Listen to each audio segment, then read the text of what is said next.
할렐루야. 오늘 주일 예배 오신 우리 모든 성도님들을 진심으로 축복합니다. 하나님께서 우리들에게 가장 좋고 신령한 복을 우리에게 허락해 주실 줄 믿습니다. 우리 성도 여러분, KBS에서요 2004년 11월부터 지금까지 현재도 방영하고 있는 장수 프로그램이 있어요. 장수 프로그램의 이름이 뭐냐면 동물의 왕국이라는 프로그램입니다. 혹시 보신 적이 있습니까? 저도 최근에는 본 적은 없지만 과거에는 그래도 한 번씩 이렇게 보고 했었는데요. 이 동물의 왕국은 지금 한 2년 가까이 이렇게 방영되어지고 있는데요. 특별히 동물의 세계를 너무나 잘 보여주죠. 근데 동물의 세계를 관통하는 법칙이 있어요. 법칙. 그 법칙이 뭐냐면 사자성어로 이 법칙을 이렇게 표현할 수 있습니다. 약육강식. 약육강식이다라고 동물이 살아가는 그 왕국의 법칙을 사자성어로 이렇게 말할 수 있는 약육강식은요, 약한 자의 살을 강한 자가 먹는다, 먹이다, 이러한 의미지 않겠습니까? 그러니 이 약육강식은요, 자연의 생존의 법칙이죠. 강자, 이제 육식동물은 초식동물을 먹이로 먹으면서 생존하게 되어집니다. 이 자연의 생태계이기도 하고 먹이사슬과 그렇게 관련되어져 있기도 하죠. 이것이 자연의 법칙입니다. 생존의 법칙이에요. 그런데 이 약육강식을 오늘날 우리들에게는 이러한 비유로 종종 사용되어지기도 합니다. 살벌한 생존 경쟁, 그리고 치열한 자리 다툼이 일어날 때 우리는 종종 약육강식이다라는 말을 사용하기도 하죠. 우리가 사는 세상도 정말 동물의 왕국처럼 약육강식과 아주 유사하기도 하고 비슷하기도 하다라는 것을 우리는 대부분 이 경쟁사회 속에서 살아가고 있기 때문에 충분히 다 공감하게 되어질 거예요. 그래서 세상은 우리들에게 끊임없이 속삭이는 언어가 있어요. 어떤 말을 하냐면 너는 더 강해져야 돼 라고 우리들에게 이야기를 합니다. 그리고 남들보다 목소리가 더 커야 돼, 그래야 무시당하지 않아 라고 세상은 우리들에게 이야기를 해요. 그리고 너의 권리는 너가 악착같이 챙겨야 돼, 그래야 너가 땅을 차지하고 성공할 수 있어 라고 세상은 약육강식의 법칙에 따라서 우리들에게 끊임없이 외쳐요. 강해져라, 약해지면 안 된다, 정말 이 포식자와 같이 그렇게 살아가라 라고 끊임없이 이야기를 해요. 그래서 우리는요, 온유하게 살아라 라는 이 말을 들으면 왠지 모르게 그냥 약해지는 것 같고 그냥 패배자가 되어지는 듯한 그러한 불안감들이 찾아오기도 합니다. 세상은 강해야 살아남는다, 세상은 강자만이 살아남는 약육강식의 세상이다라고 자꾸 외치니까 온유하게 살아라라는 이 말을 들으면 그냥 나도 모르게 불안감이 찾아온다라는 거예요. 그래서 어떤 사람은 이렇게 반박하기도 할 거예요. 목사님, 온유하게 세상 살다가 보면요, 세상에서 모든 거 다 뺏깁니다. 세상에서 바보 취급당해요, 목사님. 알고는 아세요, 목사님. 지금 맨날 교회 안에 있으니까 이 정글과 같은 이 세상 원리를 몰라서 그러는데 목사님, 온유하게 살면 안 돼요. 그렇게 주장할 수도 있을 거예요. 왜 그러냐면 세상의 눈으로 볼 때 온유함은요, 약함 같거든요. 세상의 눈으로 볼 때 온유함은요, 무능력한 것처럼 보이거든요. 그리고 이 세상의 눈으로 온유함을 보면요, 경쟁에서 밀려나는 것과 같은 그러한 모습이 보인다라는 거예요. 그런데 성경은요, 어떻게 예수님은 말하냐면 세상은 강한 자가 복이 있다라고 이야기하는데 오늘 본문을 보시면 또 정반대의 이야기를 하고 있는데 5절 말씀 우리 다 함께 한번 봉독하도록 하겠습니다. 자, 시작. 온유한 자는 아멘. 자, 지금 성경에서 예수님은 강한 자가 복이 있다라고 말한 것이 아니라 온유한 자가 복이 있다라고 이야기를 하고 있습니다. 세상은 사자처럼 포효하면서 남의 것을 빼앗고 남을 짓밟을 때 땅을 차지한다라고 이야기를 하지만 성경은 아니요, 오히려 온유한 자가 땅을 차지하게 되어진다라고 말하고 있어요. 이 말씀은 하나님 나라의 통치 원리와 똑같아요. 세상의 통치 원리는 약육강식일 수 있어요. 하지만 하나님 나라의 통치 원리는 약육강식이 아니라 온유함이다라고 말씀하고 있습니다. 자, 그렇다면 이 온유함이 과연 뭘까? 이것을 우리가 한번 살펴보고, 그리고 우리도 이 땅 가운데에서 이 정글과 같은, 이 야생과 같은 그런 약육강식의 세상 가운데에서 어떻게 그리스도인은 살아가야 하는지를 오늘 말씀을 세 가지 살펴보면서 함께 나누려고 하는데, 그 첫 번째가 뭐냐? 온유는 약함이 아니라 길들여진 힘이다라는 거예요.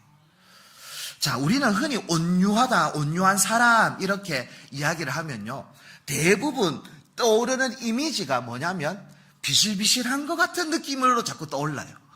우리가 온유한 사람 그러면 좀 우유부단한 것 같고, 좀 비실비실한 것 같고, 자기 주장도 똑부러지게 못하는 것 같은 그러한 느낌. 그래서 그냥 허허허, 약간 진짜 세상에서 말하는 바보 같은, 그냥 허허거리고 있는 모습이 우리도 그냥 온유한 사람이라는 이미지 안에 떠오른다라는 것이죠. 근데 성경이 말하는 온유는요, 뭐 착하기만 하고 그냥 나약한 성품을 이야기하는 게 결코 아닙니다. 예수님께서 말하고 있는 온유, 이 온유는 헬라어로 보면 프라위스라는 단어가 사용되죠. 프라위스. 이 단어가 왜 중요하냐면 고대 헬라 사람들은 이 프라위스를 이럴 때 사용했어요. 어떨 때 사용했냐면, 한번 상상을 해보십시오. 이 야생말, 이 거친 야생마가 초원 위를 확 달리는 모습을 한번 상상을 해보십시오. 이 야생마는요, 근육이 우락부락하죠. 힘이 넘쳐납니다. 정말 질주하면 잡을 수 없을 만큼 빠른 그러한 말이에요. 자, 그러한 말이 뒷발도 얼마나 강력합니까? 아무리 포식자가 와도 이 말의 뒷발에 차여버리면 그 포식자도 어떻게 보면 큰 중상을 입을 만큼 아주 힘이 강력한 야생마. 이 야생마가 훈련사에 의해서 이제 훈련을 받습니다. 조련을 받아요. 자, 그렇게 되어졌을 때 이제 이 야생마는 길들여지게 되어집니다. 그럴 때 주인이 가라라고 하면 이 말은 갑니다. 따가닥따가닥 가죠. 주인이 워워워 멈추라고 하면 이 말은 멈춥니다. 요때 사용되어진 단어가 프라위스, 온유라는 단어예요. 자, 성도 여러분, 이 야생마가요, 훈련되어졌다고 해서 힘이 하나도 없어진 겁니까? 아니요. 힘은 그대로 있어요. 막 야생마, 막 초원을 내달렸던 이 야생마의 그 빠른 달림, 그리고 그 강력한 뒷발의 힘, 그대로 다 있어요. 근데 온유함은 뭐냐면 힘이 사라지는 개념이 아니라 그 힘이 주인의 통제 아래에 길들여졌다라는 것이 온유함이다라는 거예요. 온유함은요, 그냥 약한 게 아니에요. 힘이 없고 그냥 비실비실한 나약한 그런 모습이 아니라 힘은 그대로 있어요. 막 뒷발을 찰 수도 있고 내달릴 수도 있는 그러한 힘은 그대로 있어요. 하지만 이 힘이 누구 아래에 있다고요? 주인 아래. 주인 아래 통제되어지고 절제되어지는 힘, 그것을 온유함이다라고 이야기를 하고 있어요. 그래서 온유함이라는 이 단어는 힘이 없는 상태가 아니라 강력한 힘이 질서 있게 통제되어지는 상태를 온유하다라고 이야기를 하는 거예요. 자, 이 온유함을 진짜 제일 잘 보여주는 성경의 인물이 있어요. 그 사람은 누구냐면 모세예요, 모세. 자, 민수기 12장 3절에 보면 이렇게 성경은 이야기합니다. 한번 다 같이 한번 읽겠습니다. 시작. 아멘.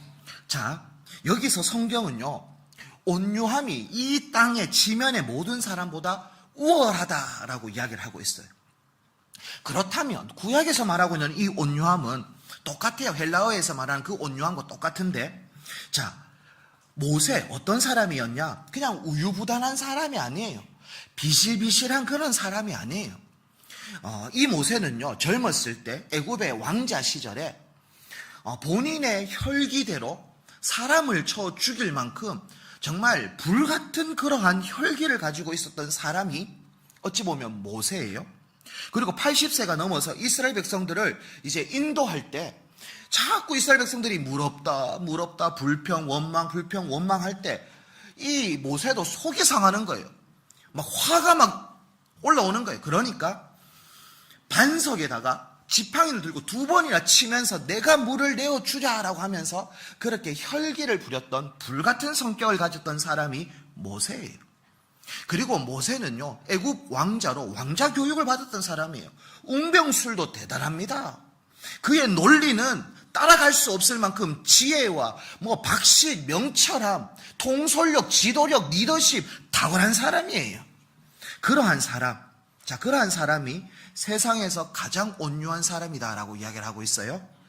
자, 그렇다면 성경이 말하는 온유함은 뭐냐라는 것이죠. 모세가 힘이 없는 게 아니에요. 그냥 다다다다다닥 논리로 싸우면 다 이길 수 있어요. 그 정도로 박식한 사람이에요. 힘이 없다라는 개념이 아니라 그의 권력과 그의 지도자의 그 위치가 있잖아요. 근데 그 모든 권력과 힘을 자기 마음대로 휘두르지 않고 철저히 하나님의 통제 아래 두었던 사람 모세. 이게 온유함이라는 거예요. 백성들이 자기를 비난합니다. 막 돌을 던져요. 자기 누나도 막 자기를 비방해요. 막 그럴 때 그의 힘을 가지고는요, 짓밟을 수 있습니다. 모세가요, 여호수아, 컴온, 저 사람 죽여 하면 죽일 수 있어요. 그걸 못하는 게 아니에요. 할 수 있다고요. 그 권한도 있고 그 힘도 있어요. 그런데 그렇게 안 하는 이유가 뭐냐라는 거예요. 그것은 이 힘은 하나님의 주권 아래에 통치되어진다라는 것을 모세는 알았던 거죠. 그러니 내가 하고 싶은 대로 하는 게 아니라 주님이 말씀하시면 하나님의 통제 아래에서 이 힘을 사용하는 거죠. 그래서 모세는요, 자기 마음대로 힘을 사용하는 것이 아니라 주님의 앞에 엎드립니다. 하나님 앞에 엎드려요.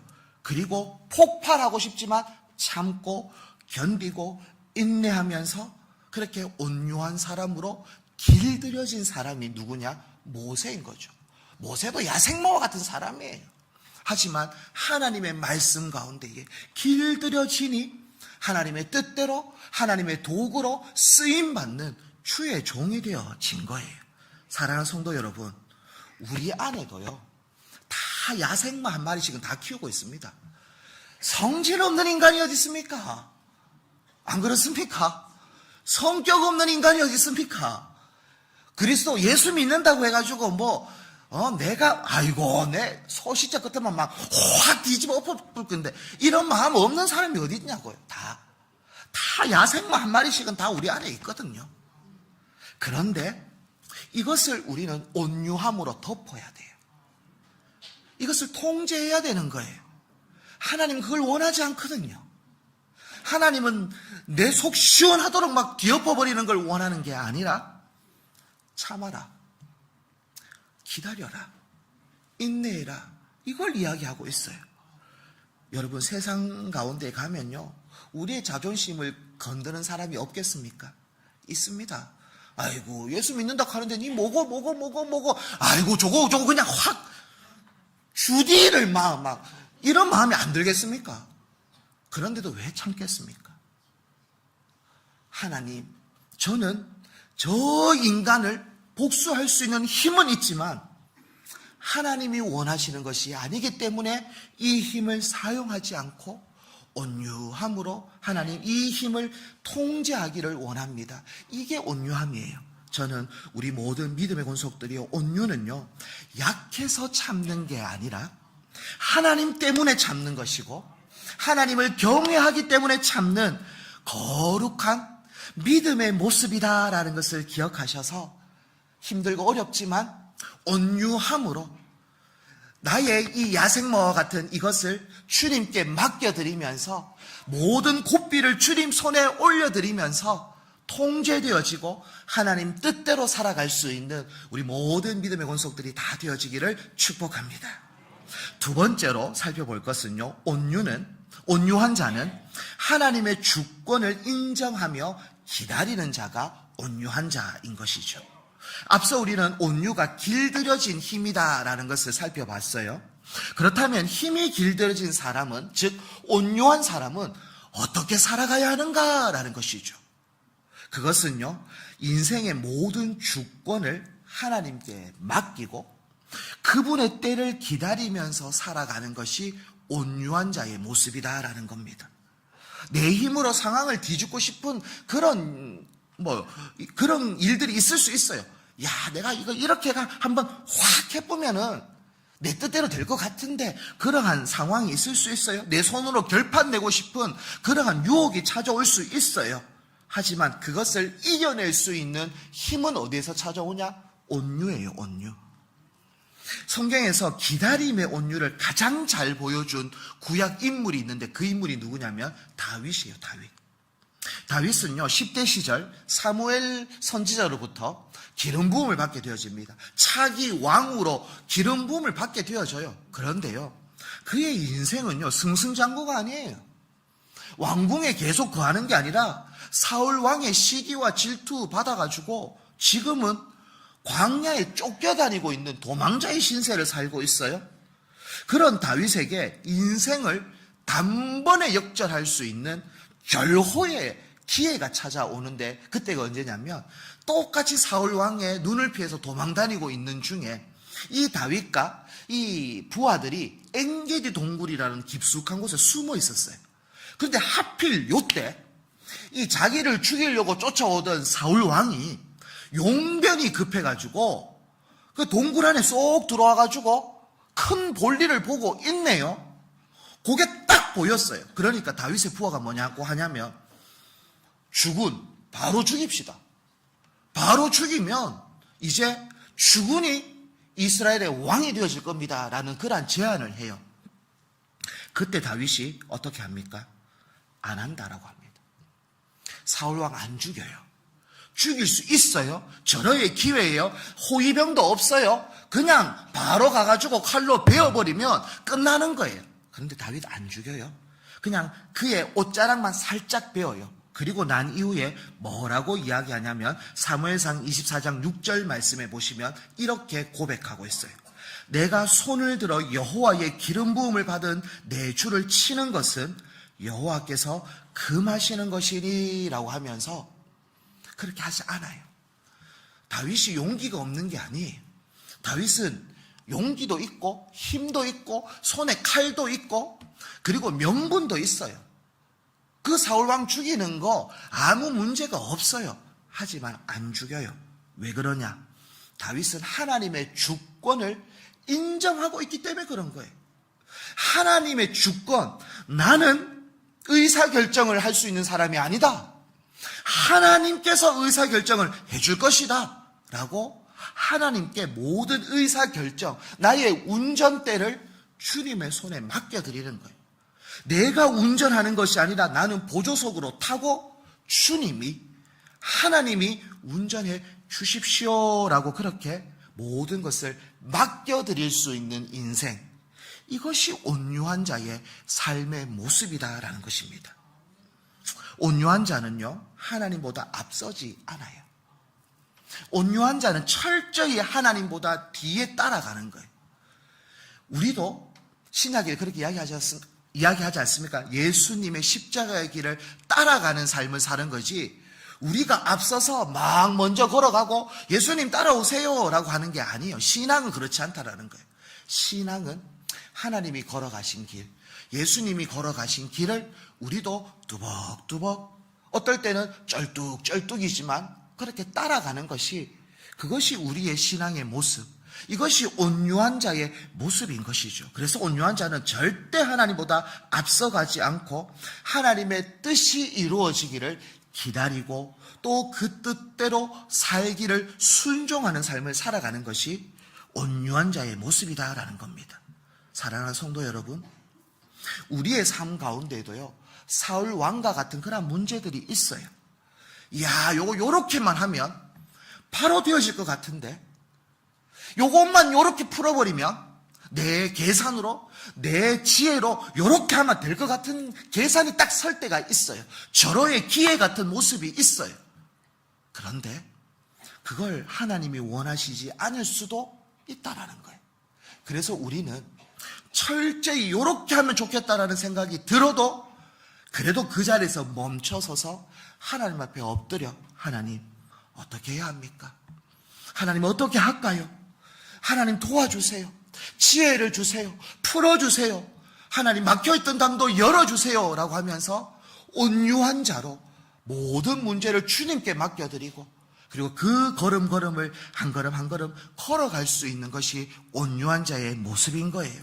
저는 우리 모든 믿음의 권속들이요, 온유함은 기다릴 수 있어야 하고, 온유함은 내가 주인이 아니라 주님이 주인됨을 인정하면서 그렇게 따라가는 삶이다라는 것을 기억하셔서 늘 주님이 걸어가셨던 그 걸음걸음을 한 걸음 한 걸음 잘 걸어갈 수 있는 우리 모든 믿음의 권속들 다 되어지기를 축복합니다.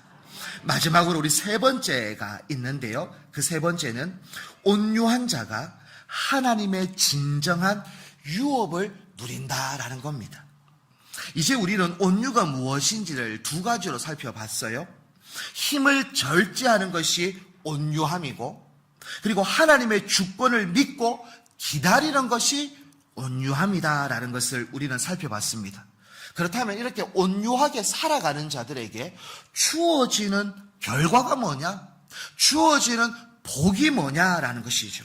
오늘 본문에서는 온유하게 살아가는 자들에게 복이 있다라고 하면서 어떠한 약속을 주냐면 그들이 땅을 기업으로 받을 것이다 라고 이야기를 해주고 있어요.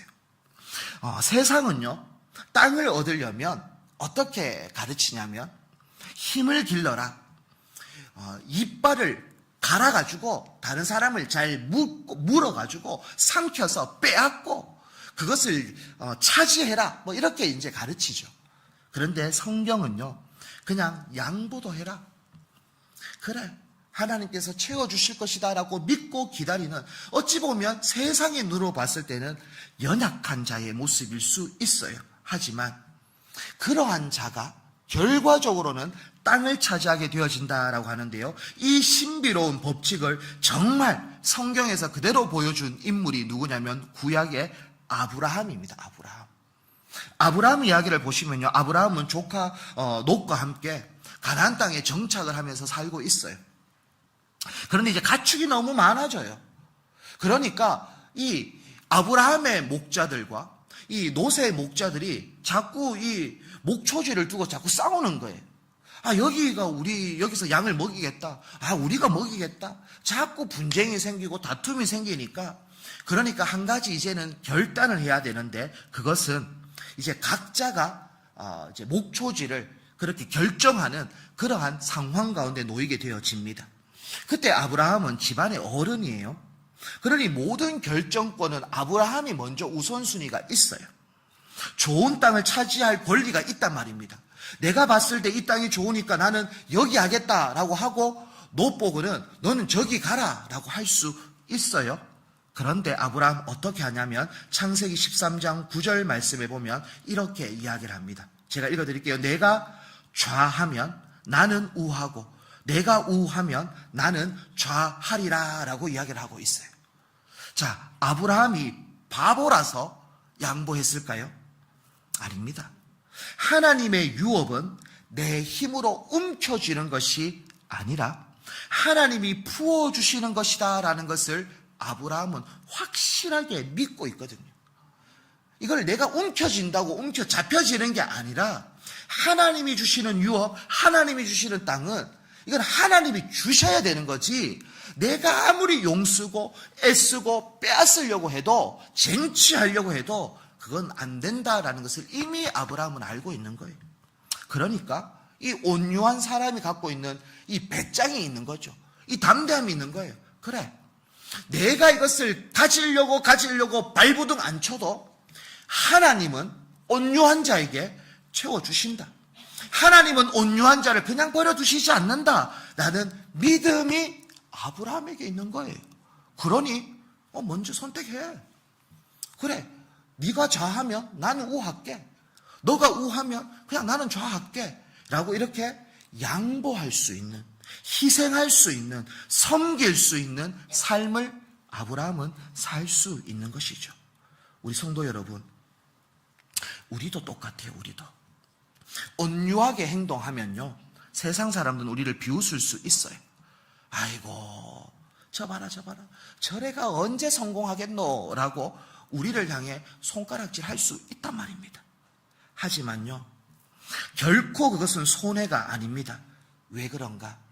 하나님은 보고 계시고, 하나님은 알고 계시고, 하나님은 그렇게 양보하고 손해보는 것처럼 느껴지는 그를 주목하고 계시고, 그리고 그를 도와주시고, 그를 역사하시고, 그를 사용하시기 때문에 그런 줄 믿습니다. 이게 온유한 자가 누리는 복이에요. 특별히 예수님께서 말하는 땅은요, 오늘날로 말하는 부동산은 아니에요. 진짜 우리가 살아가 흙을 밟아가는 그 땅을 의미하는 개념은 아니라 하나님께서 우리에게 맡겨주시는 통치 영역을 의미하거든요. 이것은 그냥 부동산, 이 땅, 물질적인 땅 개념보다는 하나님이 우리에게 맡겨주신 통치 영역인데, 조금 더 쉽게 말하면 이거예요. 온유함으로 살아갈 때 우리의 가정이 하나님의 평강과 평화의 땅이 되어지는 거예요.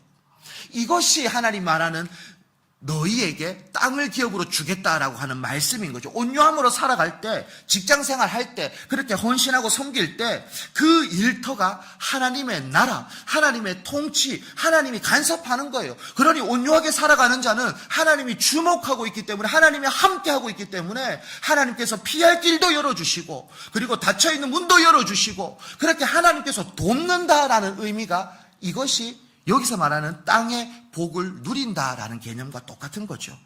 우리 성도 여러분, 여러분이 섬기고 계시고 여러분이 땀을 흘리고 손해보는 것 같은 그 모든 것들 하나님 다 알아요.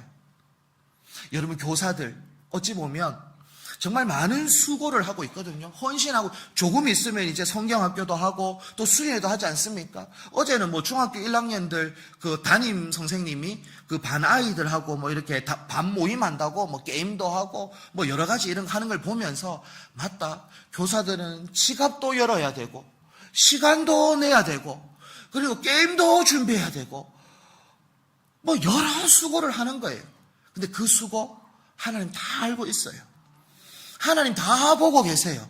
여기 계시는 수많은 성도님들 얼마나 수고하고 헌신하고 또 믿음으로 온유하게 살려고 몸부림치고 하는 이 모든 것들 하나님 다 알고 계시고 다 보고 계세요. 그렇게 온유하게 살면 하나님이 책임져 준다라는 개념이 여기에 있는 거예요. 하나님이 도와주세요. 하나님이 안아주세요. 하나님께서 힘을 주실 거예요. 하나님께서 우리의 얇은 지갑도 채워주실 거예요. 왜? 우리가 필요한 것들 그때그때마다 하나님이 도와주시는 그 복을 누리는 것이 누구냐? 온유한 자인 거죠. 저는 우리 믿음의 권속들이요, 손해본다고 생각하지 마십시오. 계산하면서 신앙생활하는 것이 아니라 온유함으로 살아가 보십시오. 하나님이 더 갚아주시고 하나님이 더 채워주시고 하나님이 더 누르고 넘치도록 부어주실 줄 믿습니다. 그것이 우리가 가져야 할 믿음이요, 온유한 자의 모습이다라는 것을 기억하셔서 늘 주님과 함께 한 걸음 한 걸음 걸어갈 수 있는 아브라함처럼 손해보는 삶이 아니라 양보하며 희생하며 섬기는 삶을 살아가는 우리 모든 성주중앙의 권속들 다 되어지기를 축복합니다. 저는 이제 말씀을 맺으려고 하는데요, 오늘 우리는 아주 역설적인 진리를 만났죠. 세상은 강해야 산다라고 이야기를 합니다. 하지만 주님은 온유해야 산다라고 이야기를 해요. 세상은 빼앗아야 내 땅이 된다라고 이야기를 합니다. 하지만 주님은 맡겨야 나의 땅이 된다라고 이야기를 하고 있어요. 저는 여러분이 살고 계시는 그곳은 이제 정글과 같을 거예요. 동물의 왕국처럼 약육강식을 외치는 그러한 세상 가운데에서 분명히 세상은 우리를 조롱할 거예요.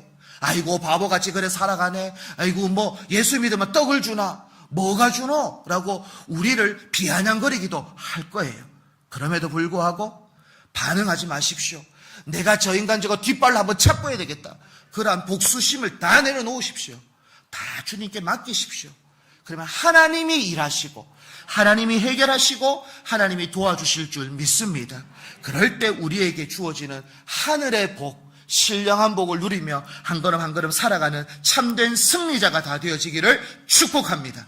우리 함께 우리 찬양하면서 우리 기도하면서 나아가기를 원하는데요, 정말 온유한 자는 주님이 일해 주십니다. 그래서 날이 저물어 갈 때, 빈들에서 걸을 때 누가 일하시는가? 주가 일하신다. 주님이 도와주신다. 그런 마음을 가지고 우리 함께 결단하면서 다짐하면서 찬양하도록 하겠습니다.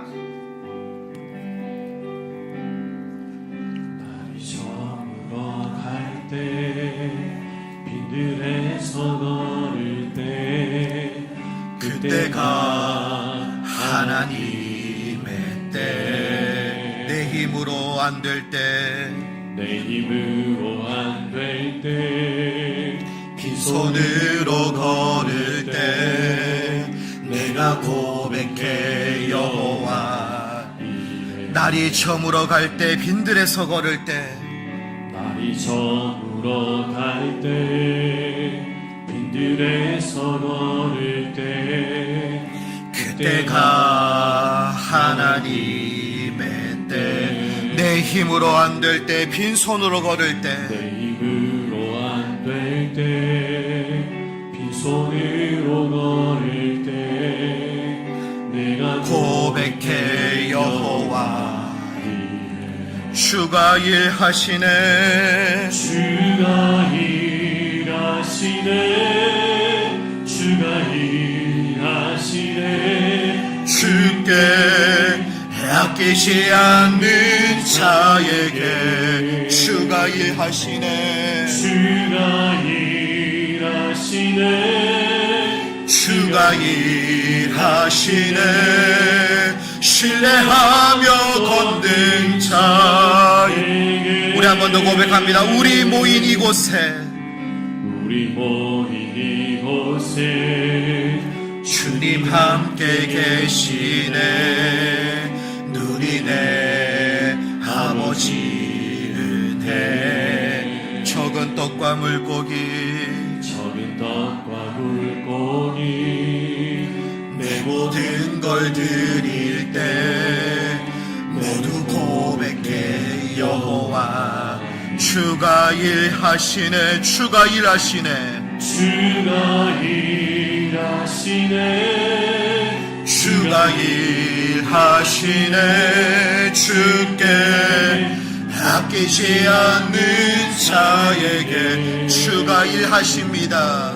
주가 일하시네, 주가 일하시네. 신뢰하며 걷는 자. 우리 마지막으로 한 번 더 두 손 들고 주가 일하시네. 주가 일하시네. 아멘, 아멘. 주가 일하시네. 아멘. 주께 아끼지 않는 자에게 아멘. 믿습니다. 주가 일하시네, 주가 일하시네, 신뢰하며 걷는 자에게. 우리 가슴에 손을 얹고 한번 오늘 말씀을 기억하면서 우리 통성으로 기도하며 나아가기를 원합니다. 주여, 세상은 약육강식으로 힘으로 싸우라라고 가르치고 말하고 있습니다. 하지만 예수님은 온유한 자가 땅을 차지한다라고 가르쳐 주십니다. 주여, 내 힘과 혈기를 내려놓고 주님의 통제 아래 거하게 하여 주시옵소서. 하나님, 다윗과 같이 기다리게 하여 주시옵소서. 주님이 주시는 온유함으로 약속의 땅을 기업으로 누리는 복된 성도가 되어질 수 있도록 인도해달라고 주님 세 번 찾고 통성으로 기도하도록 하겠습니다. 주님 찾습니다. 주여, 주여, 주여. 하나님 아버지여, 세상은 정글과 같습니다. 세상은 약육강식처럼 하나님 아버지 물어뜯으라 라고 이야기합니다. 하나님 아버지, 그렇지만 주님은 하나님 온유하라라고 이야기하고 있습니다. 하나님 온유함은 그냥 힘이 없는 것이 아니라 그 힘을 주님께 맡기며 주님의 뜻대로 이 힘을 사용하는 것이다라는 것을 하나님 깨닫게 하여 주셨사오니, 주여 나의 힘을 통제되어지게 하여 주시옵시고 절제되어지게 하여 주시옵시고, 세상을 향하여 반응하면서 하나님 돌을 던지면서 살아가는 인생이 아니라 온유함으로 주님의 뜻대로 살아갈 수 있는 우리 모든 믿음의 권속들 다 되어질 수 있도록 주여 역사하여 주시옵소서. 하나님 아버지, 다윗처럼 온유함으로 기다릴 수 있기를 원합니다. 모든 것을 주님의 손에 올려드리며 나아갈 수 있기를 원합니다. 하나님 도와주시고 하나님 붙잡아 주시고 믿음으로 나아갈 수 있도록 주여 인도하여 주시옵소서. 주여 역사하여 주시옵소서. 하나님 아버지, 아브라함처럼 하나님 아버지 양보하며 희생하며 섬기는 삶을 살아가기를 원합니다. 하나님 아버지, 세상은 연약한 모습이다라고 비웃을 수 있지만 하나님, 그 자가 복된 인생이며 그 자는 하나님께서 일하고 계시고 하나님이 책임져 주시고 하나님이 붙잡아 주시고 하나님이 선하게 인도해 주실 줄 믿사오니, 하나님 아버지 믿음으로 나아갈 수 있는 우리 모든 믿음의 권속들 다 되어질 수 있도록 주여 축복하여 주시옵소서. 주여 역사하여 주시옵소서. 온전히 주님과 함께 동행하며 온전히 믿음으로 나아갈 수 있는 귀한 한 분 한 분 다 될 수 있도록 주여 축복하여 주시옵소서. 아버지, 하나님 아버지, 거친 세상 속에서 살아남기 위해서 날카로운 발톱을 세우며 살아갔던 저희를 긍휼히 여겨 주시옵소서. 오늘 말씀을 통해 온유함이 곧 하나님의 통제를 받는 가장 강력한 힘이다라는 것을 깨달았습니다. 이제는 내 감정과 자존심의 고삐를 주님의 손에 온전히 맡기오니 우리를 다스려 주시옵소서. 내가 먼저 치게 하여 주시고 내가 먼저 양보하게 하여 주셔서 하나님이 나를 위하여 싸우시고 하나님이 선하게 인도하는 그러한 역사를 경험할 수 있는 우리 모든 믿음의 권속들 다 되어질 수 있도록 인도하여 주시옵소서. 모든 것을 주님의 손에 올려드리며 예수님의 이름으로 기도합니다. 아멘.